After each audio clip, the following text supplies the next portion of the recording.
महाराष्ट्र विधानसभा में महायुति की जीत पर सवाल भी उठ रहे हैं। तो सवाल इस बात पर भी उठ रहे हैं कि सीएम कौन होगा, क्योंकि महायुति में जीत का श्रेय लेने की होड़ मची हुई है। एक तरफ सीएम शिंदे हैं जो दावा कर रहे हैं कि जीत उनके नेतृत्व में मिली है, इसलिए उनका दावा सबसे मजबूत है। तो दूसरी तरफ बीजेपी जो सीटों की संख्या के आधार पर दावेदारी कर रही है।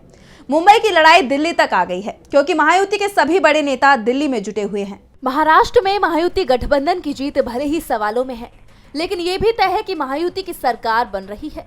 सीएम कौन होगा, इस पर जरूर टकराव चल रहा है। सीएम पद को लेकर सबसे बड़ा दावा एकनाथ शिंदे का है, लेकिन बीजेपी शिंदे के दावे को मानने को तैयार नहीं दिख रही है। खबर है कि बीजेपी हाईकमान ने देवेंद्र फडणवीस के नाम पर मोहर लगा दी है, लेकिन शिंदे इसे स्वीकार नहीं कर रहे हैं। सीएम शिंदे का दावा है कि उनके नेतृत्व में जीत मिली है, इसलिए उनका दावा सबसे मजबूत है।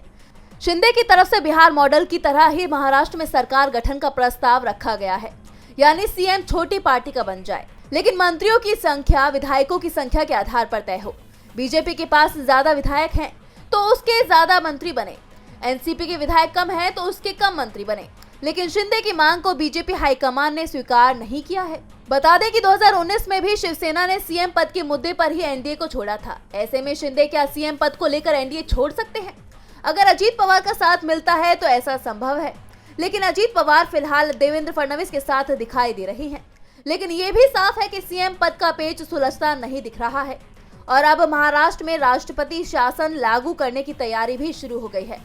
किसी भी समय राज्य में राष्ट्रपति शासन लगाया जा सकता है, क्योंकि महाराष्ट्र में 26 नवंबर को विधानसभा का कार्यकाल समाप्त हो रहा है और अगर महायुति को बहुमत मिलने के बावजूद राज्य में राष्ट्रपति शासन लगाया जाता है तो इसे बीजेपी के लिए बड़ी हार माना जाएगा।